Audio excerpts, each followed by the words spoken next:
Hey, beautiful guys and girls, how are you all doing? So, I wanted to just do a reflection on where I feel things are.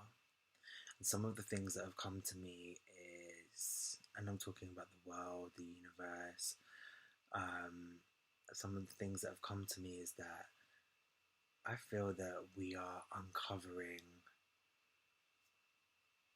collectively a lot of different past cycles and patterns.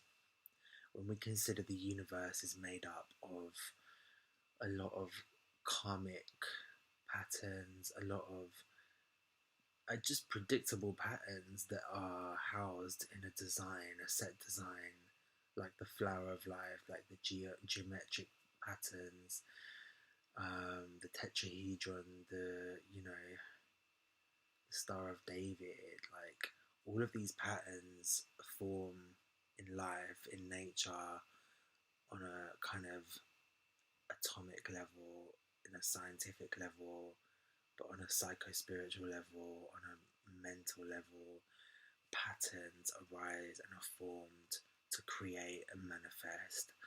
And there's many layers and dimensions to these manifestations, but it's like the patterns that are being manifested or that have previously been set as an intention, as a manifestation, and I'm talking hundreds of years ago, we are still dealing with the karma from then.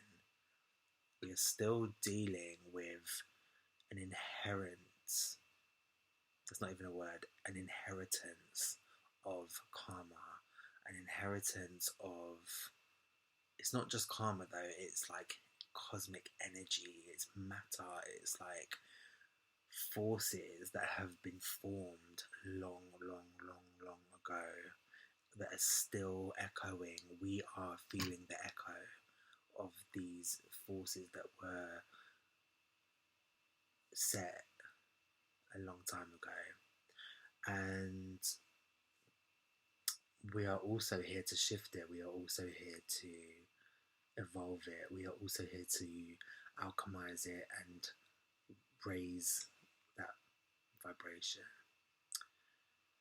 So it's important for each one of us to be able to tune into ourselves and our spirits and ask ourselves, how am I helping to shift this and transmute and transform this energy into something positive, into the vision, a shared vision, the vision for life?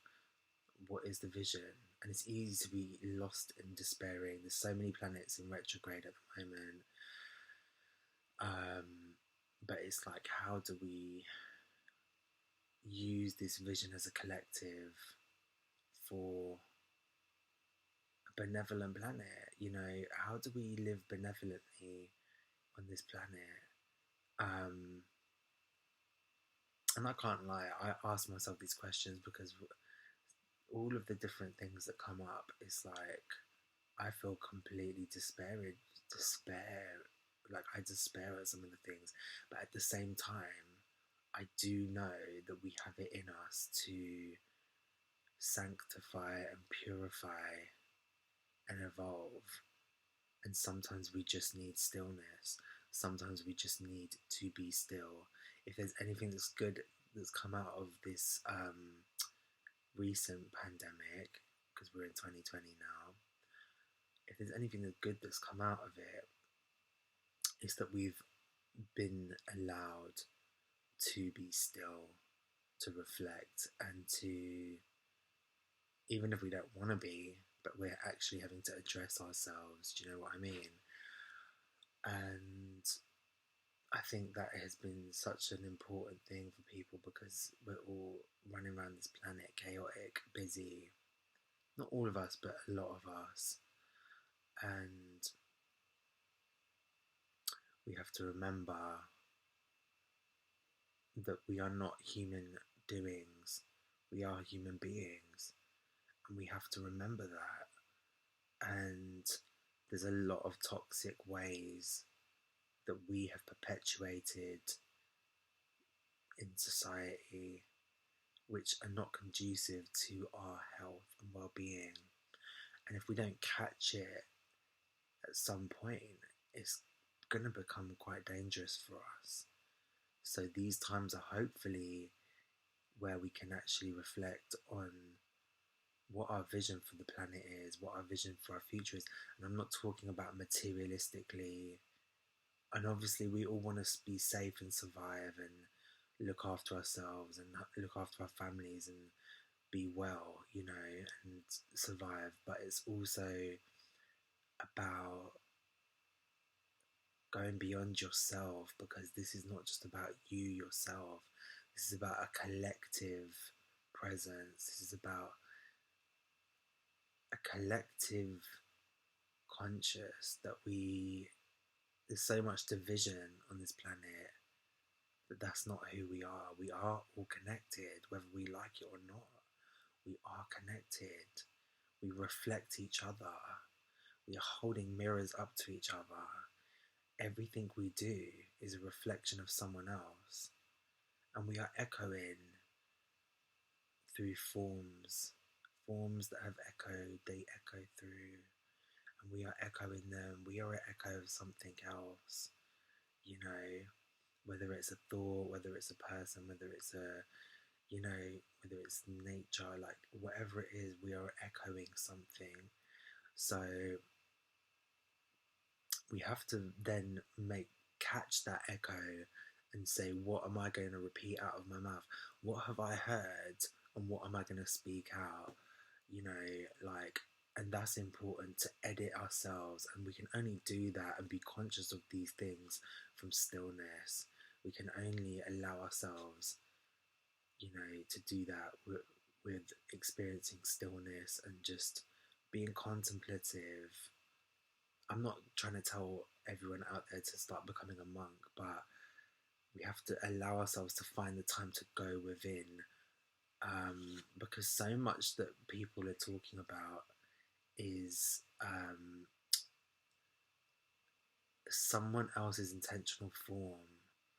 You know, they are just literally on some level echoing what someone else has done.